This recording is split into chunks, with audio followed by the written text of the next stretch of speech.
Good vibes only. See, we ain't with none of that hating, none of that talking down. We just here to have a good time and kick it like we supposed to kick it. We living, baby. If you hating, don't come around here. Don't come around. Good vibes on the ground here. What's going on, y'all? It's Clyde from Risk Taker Podcast, man. Today we got Jeremy Williams in here, man. One of the rappers out of Shreveport, man. One of the top ones I done heard, man. We go by the stage name Big Sacc. So we're gonna let him introduce himself to you, man. What's going on with you? What was that? Man, introduce yourself to the people, man, and let them know where you're from. Man, I'm Big Sacc from the Cooper Road. Trivia Chicago by my governor. That's cool though. But I'm from the Cooper Road, Shreveport, Louisiana. 71107, zip code, Northwest Louisiana. Northwest Cattle. Well, man, look here. First question I'm gonna ask, man. How long have you been in the rap game, man? Man, that's a crazy question. Been doing it, I want to say professionally. Actually, just started recording in actual studios around the age of 19. I started dibbling and dabbling with writing raps and honing my skills when I was like 12, 13. So, I mean, shit, man, it's a couple decades.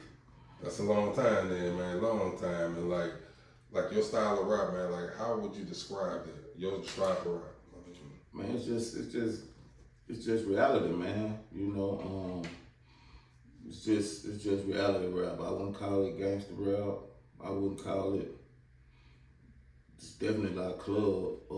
Is it something like something you went to? Some of the stuff you rap about? Is it something like some of the things you went through in life, or? Yeah, it's just real life. It's just life music, man. You know what I'm saying? That's just what it is. Substance music, what I like to call it. Just real life situations, we can party, we can kick it too, but a lot of stuff out that tends to sit on me that I write about usually be like real life stuff I get inspired by, either some of the things I go through or some of the things that I see around me, you know what I'm saying? And your stage name, Big Sacc, you know what I'm saying? Like where did that name come from? Well, it derived, like my nickname coming up was J-Dub.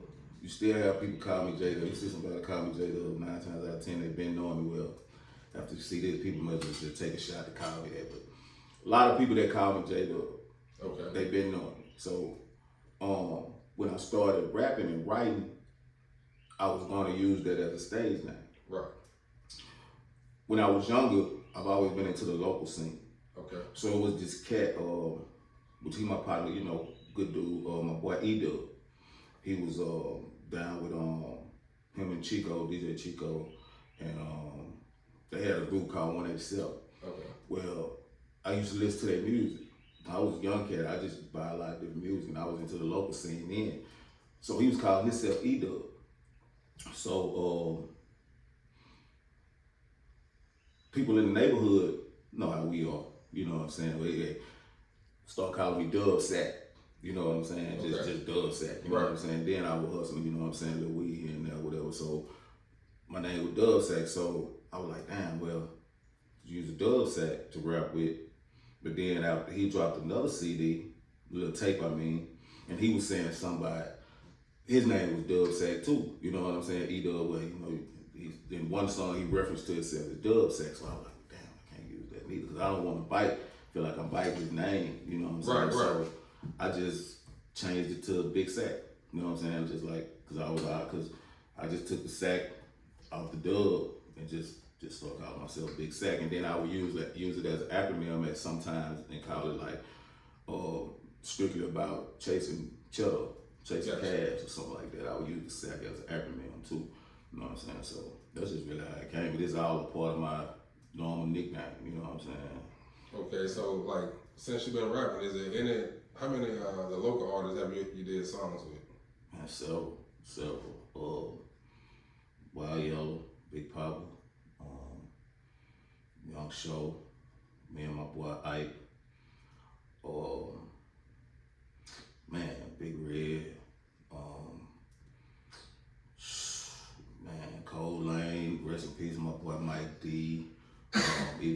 just spoke about E-Dub, man, my boy Chuck Diesel, man, it's There's just a lot so of many, them. man. Like so many. I've encountered so many other artists around here. You know what I'm saying? From So is it any artist around here that you wouldn't mind doing a song with now? I mean, you got the younger generation coming up now, up under y'all. Like, I mean, is it anyone you wouldn't mind doing? You know what I'm saying? A song with? I don't have a spot on particular. Right. It's just anybody. You know what I'm saying? I'm willing to work with anybody. You know, I like a lot of some of the stuff the cats be coming with. I just be wanting to hear a little bit more substance. Right. You know what I'm saying? Some of them they just rap about what they know and what they're going through. You know, which I don't knock it. You know what I'm saying? I just, you know, sometimes I just be wanting to hear a little bit more substance. But it's a lot. I find something that I like in all of the newer upcoming artists. You know, I always find something that I like, but it don't matter. Anybody, man, anybody. But I work with some of everybody, man. I know I probably left a couple people out. It's just so many. I mean, you know, shit, man. I've been doing it for a long time. You know what I'm saying? And Banks. You know what I'm saying? Like it's just a bunch of them, man. I don't work with a lot of them, dog. Real talk. Man, like, since you've been a rapper, man, is it anything that, I mean, when people listen to your music, is there anything that you wish they'd take away from your music? And yeah, I always try to put a message in the music. You know what I'm saying? I come from an era where, even though the music was kind of street, it was always a message. You know what I'm saying? We're gonna give you sit there and tell you about hustling and selling the dope, you know what I'm saying, and stuff like that, pulling out different type of acts in the street, but I'm also give you the backside of that too, you know what I'm saying, the consequences, the what you get out of taking those chances, you know what I'm saying. So I just always wish people would get the message, you know what I'm saying, that's embedded within the music, you know. Right.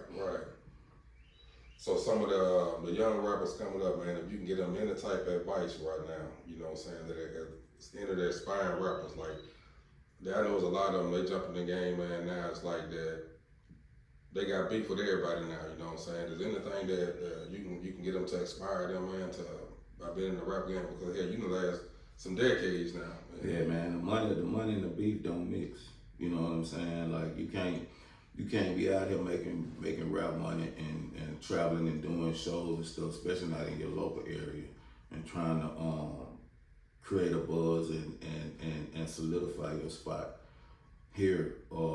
Which, you know, they got different avenues now, like the YouTubes and different stuff like that, to get their music popping. But if you want to get out there and interact with the people, the beef and the money don't mix, you know what I'm saying? Right. It don't go good. And I just, like I say, man, I just want to see them guys just start to put a little bit more substance in their music. Yeah, I get it, you know what I'm saying? I get it. You got your, you know what I'm saying, bang, or whatever you call your gun, you know what I'm saying? You shoot them up, you're in the streets, you're doing this, you're spinning and all that. Okay, we get that. Man, but tell us something that we can, you know, relate to. Show the people you got a little bit more intellect outside of that, because that's so easy to do. Right. You know what I'm saying? But give us a little bit of knowledge. Let me know, like, oh yeah, that cat got a little head on his shoulders. You know what I'm saying? With some of them, I can hear it in the way they format their raps and some of their lyrics, but it just never seem to take it to that other aspect. You know what I'm saying? That's just how I judge artists. I be wanting to hear some substance. All that other shit is cool, but I be wanting to hear some substance. You know what I'm saying? So that's just basically, man, just put a little bit more substance in your music and quit the beefing. It ain't gonna beefing in the money. You gonna have to leave it somewhere. It's either or. You know what I'm saying? Because ain't no way. It's only two routes with that beefing and shit. Either jail or the casket. You know what I'm saying? Right. And, man, you wanna make your money, man. Try to let some of that stuff go, man, and just pursue your rap career. You know what I'm saying? So like, man, like, you've been in the game for so long, man. Like, what motivated you and inspired you, man? Like, just to keep doing it? Because I mean, you know, like, some people say, man, I'm done. I ain't doing no more. Then they come back. What motivated and inspired you to keep going? It's therapy for me. I've been through so much stuff in my personal life, to where the music just be therapy for me. You know what I'm saying? I was just talking to my boy, just this morning, my boy Dre. Shit, man, I'll probably be rapping forever. You know what I'm saying? Right. Just creating. Cause like I say, I go off, I have stuff in my mind, I write, rap it, and I got the access to record it, I'm gonna record it. You know what I'm saying? But if I put it out on my own platforms for my diehard fans to hear it or whatever, I'm cool with that. But it's basically just therapy for me, man. For real, that's my motivation. It's just self therapy for me. And another question that somebody, man, they hit in, they were like, man, ask them, what do we do in this free time? In my free time? In your free time, if you ain't doing music, what you doing? Man, if I ain't doing music, I'm usually listening to music. You know what I'm saying? Like, man, for real, I go through. No, I drive trucks. So when I'm in that truck, I be listening to music. You know what I'm saying? All different types of music. I got everything around me revolves around music. I got a radio show that I do. I do GDO radio. Right now I'm doing it through the Social Ghost Network on the Mixler app. I do it every Tuesday. Okay. So that's something I like to do in my spare time. I've been doing it, it's coming up on a year now. So I've been doing that, hanging with my kids, you know what I'm saying? Just being a man, just enjoying life. I try not to do too much. I try not to do too much to where I put myself in some type of bad situation. Right. You know what I'm saying? Okay, that's easy as hell to get into. That's easy as hell to get into, you know what I'm saying? So I just try to live day by day. And like I said, a lot of stuff I do revolves around music. I'm not listening to it, I'm doing a radio show, making it, watch sports, different seasons, football, basketball, catch baseball. I usually watch baseball towards the World Series, World Series. But man, your first song you ever did, what's the name of your first song? You remember? The first song I ever did? The first song you ever did? The first song I ever wrote in an actual studio? Yeah. Okay, because I was finna give you a story. Like, I started recording myself at home when I was a kid. See, people don't know about this. Not with the box radio, huh? With the box radio. You know what I'm saying? So you gotta, like, they wouldn't know nothing about this nowadays. Right. With the box radio, I had one radio over here playing the music, and I had the other radio over here recording myself. So I would have to start and stop it myself. So the first song I recorded doing that was a freestyle off of Dr. Dre. He had this instrumental called it was on the B-sides of the Chronic. We about to tape the I think it was G-Thing tape, but it was on the other side. It had a instrumental called Smoking Blunts and Drinking Tanqueray. It had that instrumental on there, and I did a rap to that. That's the first thing I actually recorded myself at home, but the first song I actually ever recorded in a studio, I would have to say was Swinging Elbows with me and Ike, which was at the time when we put it out, early, like 2000, 2001. It was gaining a lot of noise, you know what I'm saying, here regionally, but Ike ended up going to jail, so they kind of, put a halt to everything that was going on, but it was a real bubbling hit, you know what I'm saying? So I would say in the actual studio would be Swinging Elbows. Man, look at this. This here is a question I ask pretty much every rapper come through here.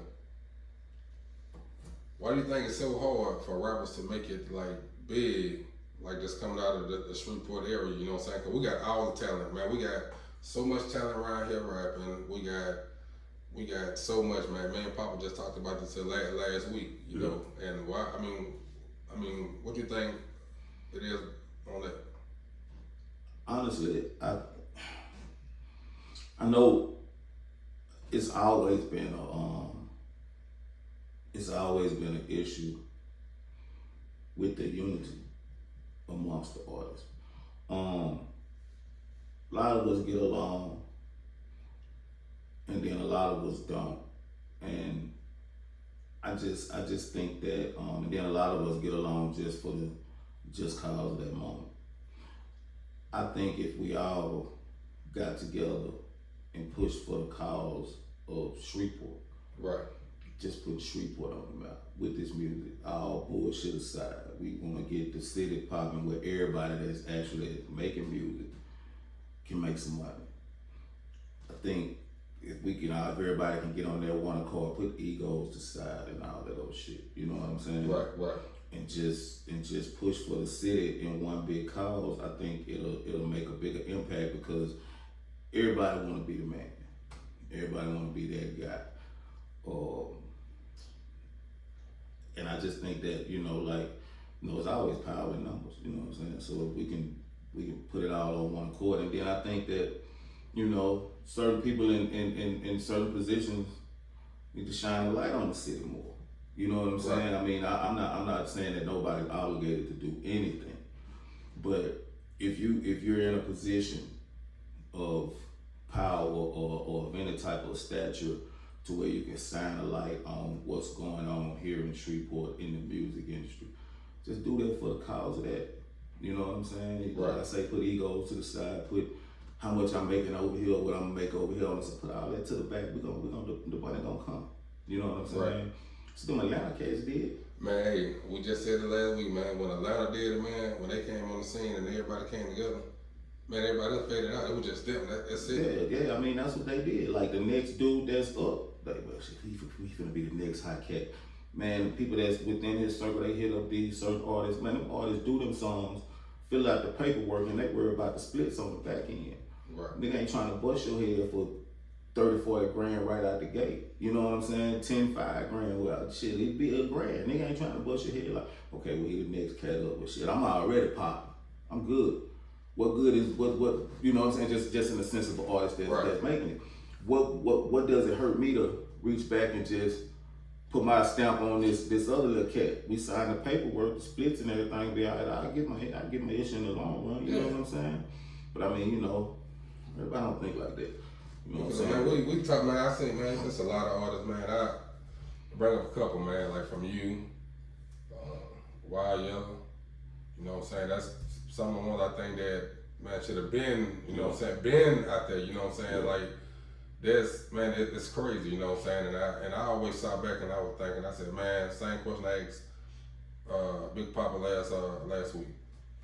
Do you think that the rappers in Shreveport, like you just said, push all that shit to the side? Do you think they can come together and do one big ass show, man? And I mean, I can just imagine it, man. Everybody, they getting together, doing this shit and traveling together, you know what I'm saying, city to city, man. Cause we got so much talent. Yeah, I would want to believe they could, but it's just a matter of putting it together. Especially with these young cats. Just knowing what I know by just still having a good ear to the streets and knowing different things that go on. Some of their beefs are far gone. It's Right. a lot of bloodshed and different shit like that. Once people start getting shot and killed and shit, some people ain't gonna push that to the side. You know what I'm saying? So I think outside all of that, any of that, I would want to believe that they could. You know what I'm saying? And I say, man, it's a lot of talent. Like you say, it's a bunch of talent. But So with this younger generation right now, I mean, like the stuff they doing, do you think the music, do it affect the kids or is it home? Cause I know I be going down the street, man, and I see kids in the car going crazy. They playing young boy like they about to jump out the damn car. You know what I'm saying? At one time, I used to didn't think that the music affected people like that, and I think I only thought like that because I know the music ain't affect me like that. But then it came a point in time in my life where I had to realize everybody is influenced differently. Right. So I actually do think some of the music has to play a part in a lot of the stuff that these cats have done. Because, I mean, a lot of the music that they have out now is just totally negative. You know what I'm saying? Like, you don't have the, okay, well, we giving y'all, we got Snoop Dogg over here. They rapping straight gangster shit. We also got Tribe Called Quest over here. You know what I'm saying? They used to exist in the same space. Right. You might can hear G-Thang on the radio, and then right after that, like I say, Tribe Called Quest, you hear Check the Rhyme. You know what I'm saying? Right. And it's two totally different type of spectrums of music. You know what I'm saying? So you would get, but you don't have that now. You know, like the artists that really talking about something like your Cordays or your Earth Gangs or stuff like that with a little bit more message in their music, a little bit more consciousness. You don't even hear it on the radio. You know what I'm saying? I don't even hear none of these guys playing that, even just to say, well, I don't want to listen to Young Boy today. I want to listen to something a little bit more mellowed out, maybe think a little bit more. I don't even, they're not even doing it. You know what I'm pretty saying? much like the J. Cole. Yeah, I mean, if them like Cole and Kendrick, them artists found some kind of, they made their way through, and they get promoted on that level because of the stature of artists they are. But outside of those artists, we don't have no artists that give you nothing, Right. The other person I can say is Wale, and a lot of them don't really be fucking with Wale like that. You know what I'm saying? But like I say, they don't have a balance. They don't have a balance that we had. So I feel like the music does affect them in a way. Cause hell, if you sitting there listening to all day, every day by spinning and you know what I'm saying, you got big blickies and you know what I'm saying, you gonna eventually want to try to go. Yeah. You know what I'm saying? Eventually, because it's drilled into you like that. You don't have nothing else giving you nothing else. You know what I'm saying? And Right. shit, all of them listen to the same thing. You know what I'm saying? So, man, one of the last questions I want to ask you, man, we're aware of the little situation that happened up there on the Cooper Road with everything, man, and we ain't getting in detail and all that, but if there's anything that you can tell the youngsters, man, I mean, is it something that you'll tell them, you know what I'm saying? I mean, to straighten up, I know, put the guns down and all that, because that was like event for kids, family, you know what I'm saying, that whole area, man. And I didn't know what the hell happened. When I woke up, I looked on social media, I seen people talking about pray from a Cooper Road family. I didn't know what the hell happened. Yeah, it's a tragic event, man. I knew two of them little cats that died up there. It was just a tragic event. But all I can tell them is to think. You gotta think. You know what I'm saying? You got to learn how to think rationally in split second situations. At 1 second can fuck up everything. If you don't think rationally in that 1 second, you make the wrong choice. It might be the end of your life, end of somebody else's life. You know what I'm saying? So you got to try to think. You got to try to think rationally, and you got to think swift. And a lot of that comes with growth, though. A lot of them young, they just reacting off of impulse. You know what I'm saying? When you react off impulse and emotions without thinking, a lot of times it ends up bad.